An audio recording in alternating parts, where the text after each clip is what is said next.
Awesome, thank you. And we have also been talking in the background to try and make this as efficient for everyone, presenters and attendees, and just everyone. But we will try to put together an FAQ and put it for all of these questions that have been asked and put it on the conference website as well. And we can send out the specific questions in a group email. Okay. So I think that was everything from the chat. Hopefully we were able to answer all your questions. We'll do another couple seconds. Did anyone else have any last minute questions they needed to put in?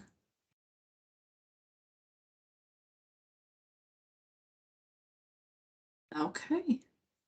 All right. Well, Brittany, Peggy, thank you so much for presenting. You gave us a lot of information, and I am sure that people appreciate it, and we will work on those questions to help out everyone. No problem, and thank you guys. Thank you. Okay. So next, we have our last presentation of the day. So we will be hearing from Ms. Sydney Arsenault and Mr. John Massengill. They are the head of our research and data team on OEP. They have been the experts with the annual report, quarterly reports. They know all about it. And they're going to talk to you a little bit about that as well. So, John, whenever you are ready, feel free to take over. Sure. Can you guys see my my screen, my presentation? Yes, sir. Or at least I can. Awesome. Well, good morning, everybody. As Jennifer just said, my name is John Massengill with the Office of Emergency Programs Research and Data team. I also have Sydney Arsenault here, and we are going to be talking about some of the ESSER reporting requirements.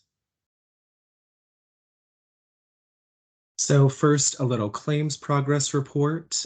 For ESSER 1, districts as a whole have claimed about 192 million, which is about 99% of the total state allocation.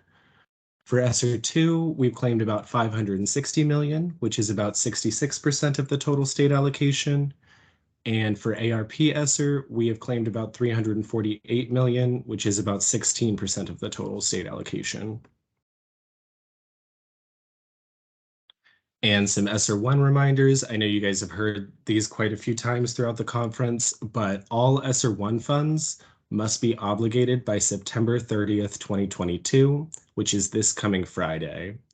And then linked here on this slide, we have a little resource that can show you when certain types of activities can be considered obligated. Then all ESSER 1 funds must be claimed in GAPS by November 15th, 2022. And that final quarterly report for ESSER 1 will be due January 5th, 2023. And then we're going to move into the quarterly reporting process and how it interacts with the funding transparency dashboard. So districts are required to submit quarterly reports 5 days following the close of each calendar quarter. And these reports should be based on the funds claimed in GAPS during the quarter. So on these reports, you will be breaking down the amounts claimed by category, and you'll provide narratives that describe the activities funds were used for in each category. And a little explanation of funds claimed in GAPS during the quarter. So these reports should align with the timestamp associated with each claim in GAPS. So you should make these reports based on when you submitted the claim, regardless of what quarter the claim actually reflects. So for example, if a claim was submitted on February 15th, which would be during quarter 3, that reflects an expenditure from November 15th, which would be during quarter 2, the claim will be reported on the April 5th quarter 3 report. And then here we have the reporting periods and the due dates for each of the reports. That quarter one report will cover the period from July to September and would be due October 5th. The quarter two report would cover the period from October to December and would be due January 5th. The quarter three report would cover the period from January to March and would be due April 5th. And that quarter four report would cover the period from April to June and would be due July 5th. And so the transparency dashboard is populated using the data from the quarterly reports submitted by the districts. So if on the dashboard, the amount listed as expended from your district is not correct, you likely have reports that either need to be revised or need to be submitted. And here we have the process for amending your quarterly reports. And it's going to be slightly different depending on when the report that you need to make a change to falls. So if you need to make a change to the report from April 5th, 2022 through the end of the period of availability, you're going to go back to that online FormStack quarterly report form. You're going to complete a brand new version, submit it, and then you'll email the scesser@ed.sc.gov email account and indicate which report you've made a change to and which report is correct. And then emergency program staff will be able to update our records with the correct report and ensure that the correct report is incorporated into the next dashboard update. Then if you need to amend a quarterly report from the beginning of each grant period through the January 5th, 2022 report, it's going to be a little bit more involved. You'll need to email the SCESSER account and ask for a copy of the old Excel version of the quarterly report form.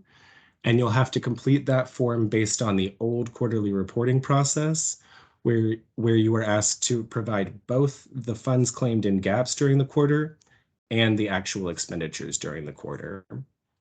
And then you will resubmit the updated quarterly report to the SCESSER account, and emergency program staff will update our records with the report and ensure that it's incorporated into the next dashboard update. And then equitable. It says, to the extent consistent with the number of eligible children identified under section 1115C in the school district served by an LEA who are enrolled in a private elementary and secondary school, LEAs should provide services on an equitable basis. So equitable services are called for in section 18005 of the CARES Act, and it applies to both ESSER 1 and GEAR 1 funds. And it says that equitable services should be provided to students and teachers in non-public, nonprofit schools in the same manner as provided under section 1117 of the ESEA. And with ESSER 1 coming to a close, we will need districts to submit some documentation as to how they carried out their equitable services obligation. So on Monday, October 12th, we are going to be sending out a FormStack survey that will be due back to the department on Friday, October 30th. On this survey, you will be asked to explain what services were provided to each participating non-public nonprofit school, as well as detail the disposition agreement that was reached for any property provided to the non-public entity. And with that, I'm going to go ahead and turn it over to Sydney to talk about the amendment process and the return to in-person plans. Awesome. Thank you, John. And good morning, everybody. We can go ahead to the next slide. So for the amendment process, obviously you can make changes to your initially approved budget. To do that, you'll just have to submit a spending plan amendment form. All of the changes are reviewed by the Office of Emergency Programs for reasonableness and allowability. And then we will notify you and our grants accounting office when the amendment forms are approved and when you can begin making changes in gaps if that's necessary. So on the next slide, These are the components you need to submit the spending plan amendment form, which can be found on our website if you haven't utilized that already. The first is the initial narrative. That's where you're going to list all of the changes you're making. So any categories that are being amended, those function and object codes, and then the amount being increased or decreased and for what. The next component is the category narratives. These describe all the previously approved and newly proposed activities. So for example, if you're amending your ARP ESSER budget and you're amending only category 10, you still need to include all the other categories that have funds budgeted in them, even if you're only amending that one category, because it's just going to act as the newest version of your budget. So it does need to be comprehensive. And finally, the last page is the budget summary page. The remaining balance should equal 0, and your total allocation and the complete budgeted amount should be the same. So on the next slide, I believe that's the last slide about amendments. Yes, so we're moving on to your ARP ESSER plan, which is that yellow PDF document you submitted along with the spending plan and your return to in-person plan. Any substantial change to your ARP ESSER spending plan should also be updated in this PDF document. It should include all of the budgeted activities to reflect your current spending plan. So for example, if you make an amendment, you'll edit your PDF document. Any significant changes will require a new round of public input, however your district chooses to go about that. And then you'll submit that to the SCESSER email account along with the spending plan or directly to your program coordinator.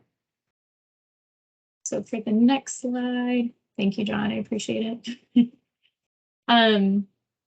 We just discussed the ARP ESSER plan, which is again that yellow PDF document, and it's accompanied by the return to in-person plan, which has to be reviewed and revised as appropriate every 6 months. If you're already completely in person, the plan still has to be reviewed semi-annually. You don't necessarily have to make any changes, but when you review it, if you don't make any changes, just let us know, and we can save that to our files. And then because this year is flying by so quickly, our next update is due in November. So just keep that in mind along with other deadlines as we're coming towards the end of this calendar year. We can skip to the next one. So those are all of our plans. Now we can move to documentation requirements. The first is inventory. So we're asking that subgrantees inventory anything over $100 value or anything of high value that can walk away.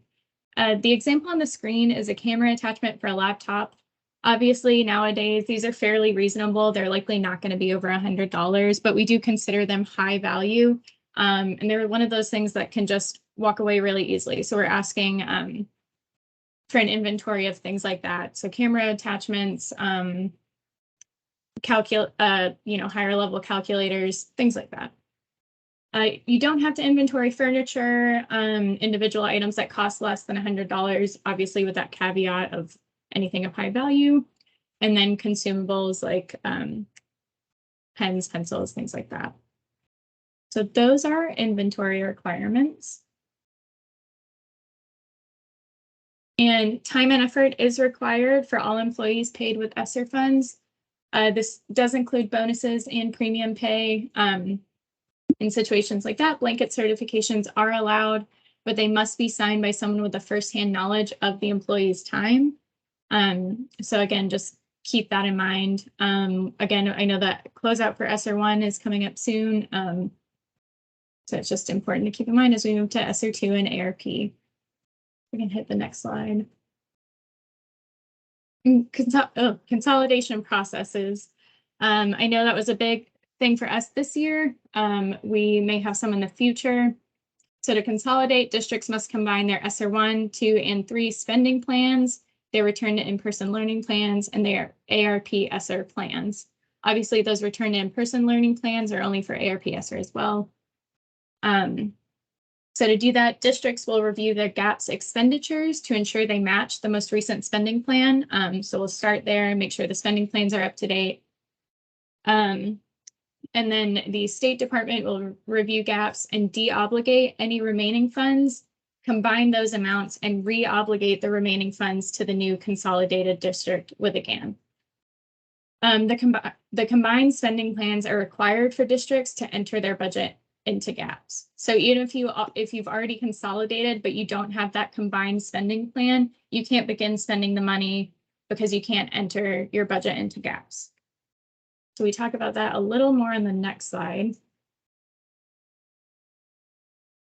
The combined spending plans should equal the allocation amount of the 2 original awards given to the individual districts. But this amount won't match the amount of the reobligated GAN. The reobligated GAN will only include the amount of deobligated funds. So the example I like to give is if John and I are 2 separate school districts and we were each originally allocated $20,000, our spending plan will equal $40,000. But if we only have $10,000 of unobligated funds, our GAN will only equal $10,000 combined. So if there are any questions about that, please feel free to drop them in the chat. But I believe that's all we have about consolidated funds. And then some general reminders. We've got a big date coming up on Friday. Like John said, the ESSER 1 obligation deadline. ESSER 2 will be the same date, September 30th of next year. And then ARP ESSER or ESSER 3 will be September 30th of 2024.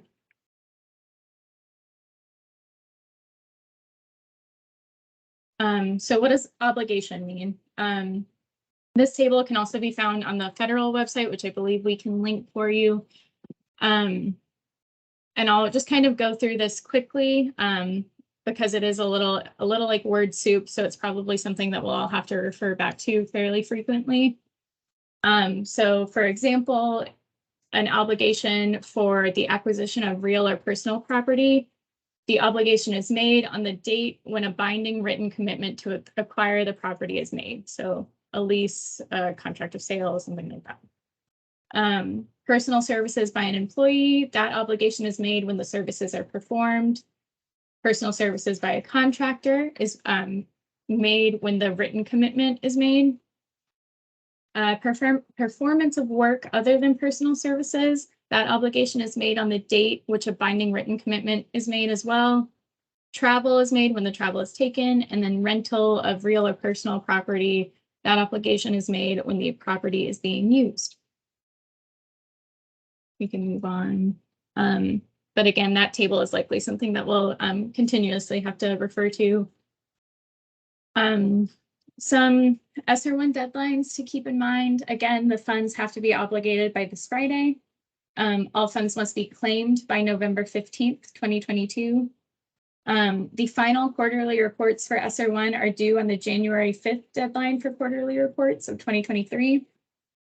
Like John mentioned earlier, we're asking for quarterly reports to be submitted based on when the claim was entered into GAPS. So we know that the funds are obligated by September 30th, but if the claim is made on November 13th, we'll ask that it's included in that Q2 report because that happened in Q2, even though it's not a Q2 claim. And finally, the equitable services reports that John mentioned are due October 30th of this year as well. I think we might have one more. Nope, just kidding. If you have any questions, please feel free to drop them in the chat and we can discuss them.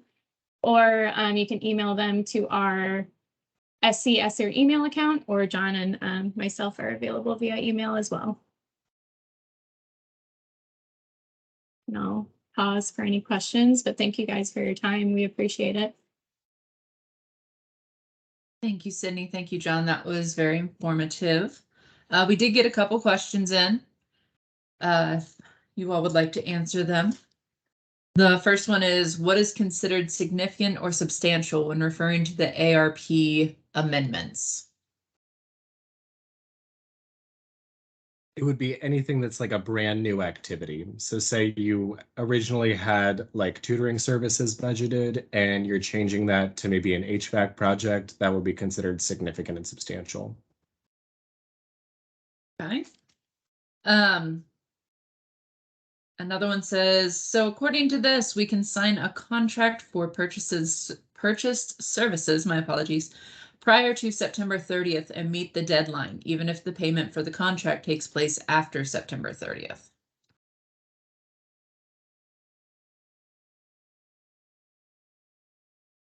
That might be one we have to move back to that table for.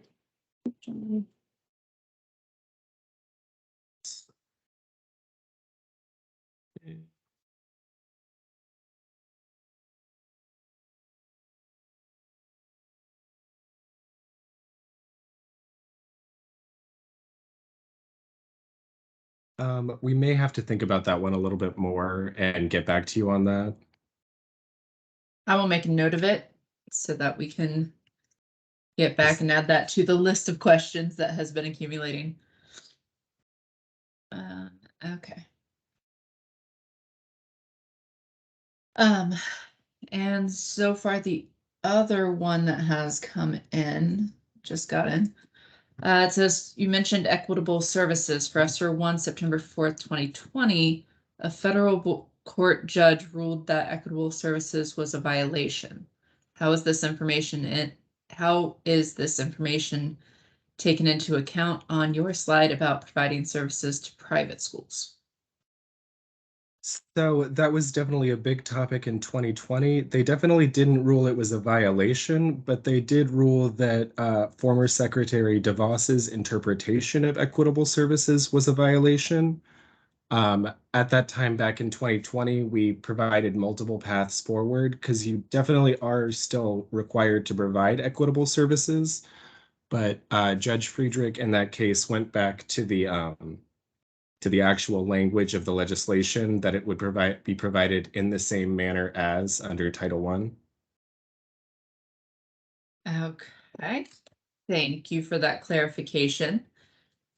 One more came in. Can you define liquidation in regards to obligation? I'm thinking about payment of subscriptions where the subscription date may extend past the liquidation date, but payment was made prior to the obligation date.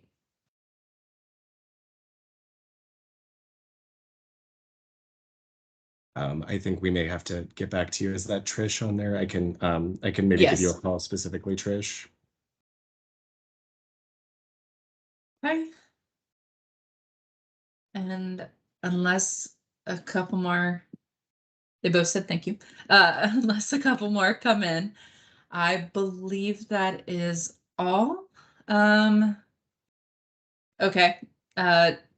John, they would like you to share your response with Trish to the group once you have it. And that can be something that can maybe be added to the FAQ that we are working on compiling.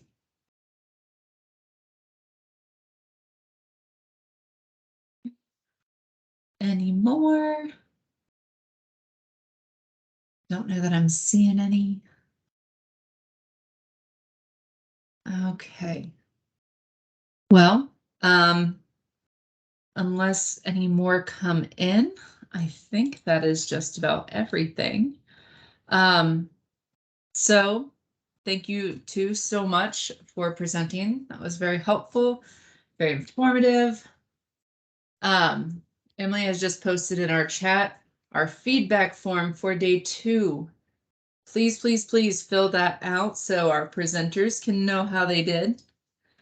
I'm sure any feedback would be appreciated.